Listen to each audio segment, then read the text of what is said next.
औरंगाबाद म्हणजे छत्रपती संभाजीनगर जिल्हा मध्यवर्ती सहकारी बँकेची निवडणूक. वरवर पाहता ही एक सहकार क्षेत्रातील निवडणूक वाटते. पण या निवडणुकीने आता महाराष्ट्राच्या राजकारणात मोठी चर्चा सुरू केली आहे. कारण विधान परिषदेत महायुती सरकारवर रोज आक्रमकपणे बोलणारे, हल्लाबोल करणारे उद्धव ठाकरेंचे विश्वासू नेते अंबादास दानवे यांनीच महायुतीच्या पॅनलमधून अर्ज भरला आहे. इथपर्यंत हे सगळं ठीक होतं. पण आता तर महायुतीच्या प्रचार सभांमध्ये देखील ते दिसले. आणि त्यानंतर संजय शिरसाट यांनी त्यांना थेट मैत्रीचा हात कायम ठेवा अशी ऑफर दिली आहे.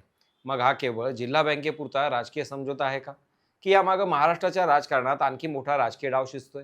आणि जर अंबादास दानवे यांनी खरंच महायुतीची वाट धरली तर उद्धव ठाकरे यांच्या पक्षाला मराठवाड्यात किती मोठा धक्का बसू शकतो? आज याच सगळ्या राजकारणाचा आपण सविस्तर उलगडा करणार आहोत. नमस्कार, मी स्वप्नील आणि आपण पाहता त्याचं काय महाराष्ट्र. आजच्या घडीला उद्धव ठाकरे यांच्या पक्षासमोर सर्वात मोठं आव्हान कोणतं असेल, तर ते म्हणजे पक्षातील मोठे चेहरे टिकवून ठेवायचं. गेल्या काही दिवसात पक्षाचे अनेक खासदार शिंदे गटात गेले, काही माजी पदाधिकारीही महायुतीच्या संपर्कात असल्याच्या चर्चा सुरू आहेत.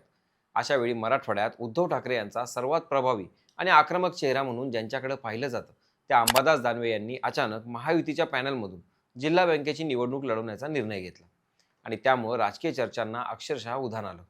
कारण ही केवळ उमेदवारी नव्हती, तर त्यामागं अनेक राजकीय शक्यता दडलेल्या असल्याचं चित्र दिसू लागलं. दानवे यांचं म्हणणं अगदी स्पष्ट आहे. जिल्हा मध्यवर्ती सहकारी बँकेच्या निवडणुका या पक्षीय राजकारणाच्या पलीकडे असतात. शेतकरी, सहकार आणि विकास या मुद्द्यांवर इथे एकत्र येणं गरजेचं असतं.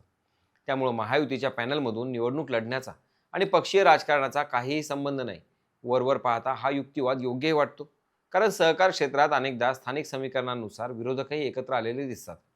पण राजकारणात केवळ स्पष्टीकरणावरती विश्वास ठेवला जात नाही. नेत्यांच्या हालचाली, त्यांची उपस्थिती आणि त्यांचे पुढचे राजकीय संकेत यावरूनच अंदाज बांधले जातात. आणि म्हणूनच महायुतीच्या प्रचार सभांमध्ये अंबादास दानवे, मंत्री अतुल सावे, अब्दुल सत्तार, संजय शिरसाट, संदीपान भुमरे यांच्यासोबत एकाच व्यासपीठावर दिसू लागले. तेव्हा प्रश्न अधिक गडद झाला. कारण हेच हे नेते जे त्यांच्यावरती दानवे विधान परिषदेत सातत्यानं टीका करत आले आहेत. शेतकरी प्रश्न, कर्जमाफी, वीज, खत, बियाणे अशा अनेक मुद्द्यावर सरकारला घेरणारे दानवे अचानक त्यांच्याच प्रचारात दिसू लागल्यामुळे कार्यकर्त्यांमध्ये संभ्रम निर्माण होणं स्वाभाविक होतं. याच वातावरणात संजय शिरसाट यांनी केलेलं विधान हे अधिक महत्त्वाचं ठरतं. त्यांनी केवळ दानवेंच्या निर्णयाचं स्वागत केलं नाही, तर त्यांनी जो मैत्रीचा हात दिला आहे तो कायम ठेवावा असं जाहीरपणे सांगितलं. ही केवळ औपचारिक प्रतिक्रिया नव्हती. कारण महाराष्ट्राच्या राजकारणात अशा प्रकारची सार्वजनिक विधानं अनेकदा पुढील राजकीय घडामोडींचे संकेत मानली जातात. त्यामुळे आता चर्चा केवळ जिल्हा बँकेच्या निवडणुकीची राहिलेली नाही, तर दानवे भविष्यात महायुतीत जाणार का या प्रश्नाची झाली आहे. यामागे आणखी एक महत्त्वाचा राजकीय संदर्भ आहे. राज्यात शिंदे गटानं आधी शिवसेनेत फूट पाडली, त्यानंतर खासदारांची साथ मिळवली. आता पुन्हा आमदारांवर लक्ष असल्याची चर्चा राजकीय वर्तुळात सुरू आहे. अशा परिस्थितीत जर मराठवाड्यातील सर्वात प्रभावी चेहरा असलेले अंबादास दानवे यांच्या भोवती महायुती सरकारनं राजकीय वातावरण तयार करण्याचा प्रयत्न सुरू केला असेल, तर त्याकडे केवळ योगायोग म्हणून पाहता येणार नाही. अर्थात याबाबत कोणताही अधिकृत पुरावा नाही, पण राजकीय चर्चांना केंद्रबिंदू मात्र हा मुद्दाच बनला आहे. यामध्ये आणखी एक गोष्ट लक्षात घेतली पाहिजे. अंबादास दानवे हे उद्धव ठाकरे यांच्या अत्यंत विश्वासातील नेत्यांपैकी एक मानले जातात. विधान परिषदेवर त्यांना पाठवताना स्वतः उद्धव ठाकरे यांनी त्यांच्यावर विश्वास दाखवला आणि त्यांची जागा थेट दानवे यांना दिली. पक्षाला कठीण काळ असताना मराठवाड्यात संघटना उभी ठेवण्याची मोठी जबाबदारी त्यांच्यावर सोपवली.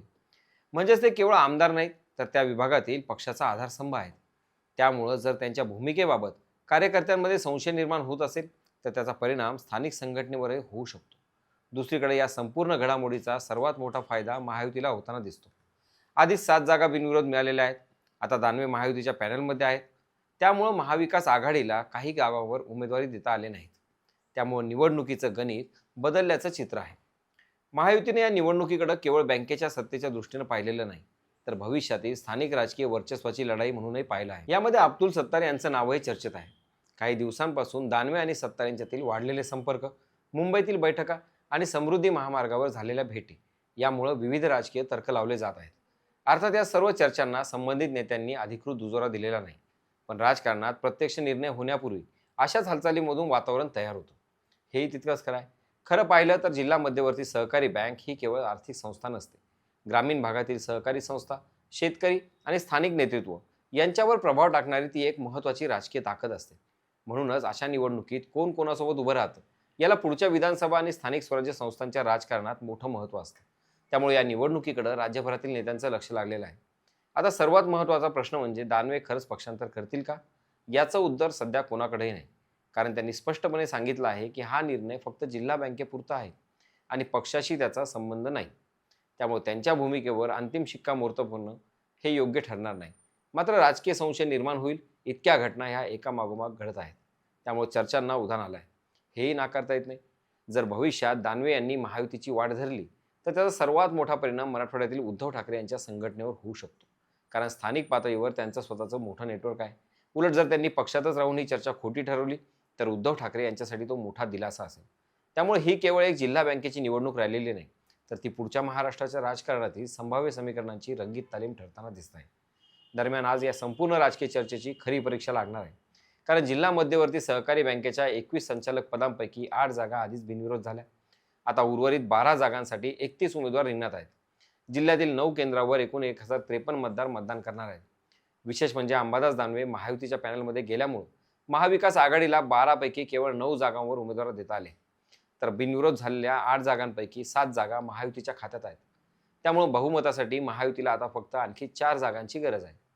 त्यामुळे आजची ही निवडणूक केवळ जिल्हा बँकेची नाही, तर मराठवाड्यातील पुढच्या राजकीय समीकरणांची परीक्षा मानली जात आहे. आता पुढे मतदानाचा निकाल काय लागतो, महायुतीला अपेक्षित यश मिळतं का, अंबादास दानवे यांची पुढची राजकीय भूमिका काय असेल आणि संजय शिरसाट यांनी दिलेल्या ऑफरला पुढे काही राजकीय दिशा मिळते का, याकडे संपूर्ण राज्याचं लक्ष लागलेलं असेल. कारण अनेकदा महाराष्ट्राच्या राजकारणातील मोठे बदल हे अशा छोट्या वाटणाऱ्या घटनांमधून सुरू झालेले आहेत आणि यावेळी तसंच काही घडतं का, हा प्रश्न मात्र अजूनही अनुत्तरित आहे. तुमच्या मते अंबादास दानवेंचा महायुतीच्या पॅनलमधून निवडणूक लढवण्याचा निर्णय हा फक्त जिल्हा बँकेपुरता राजकीय समझोता आहे की भविष्यातील मोठ्या पक्षांतराची सुरुवात आहे? तुमचं मत कमेंटमध्ये नक्की सांगा. बाकी राजकारणाच्या आखाड्यात आपली नजर कायम असणारच आहे. तेव्हा कुठेही जाऊ नका, पाहत राहा, सबस्क्राईब करा. त्याचं काय महाराष्ट्र.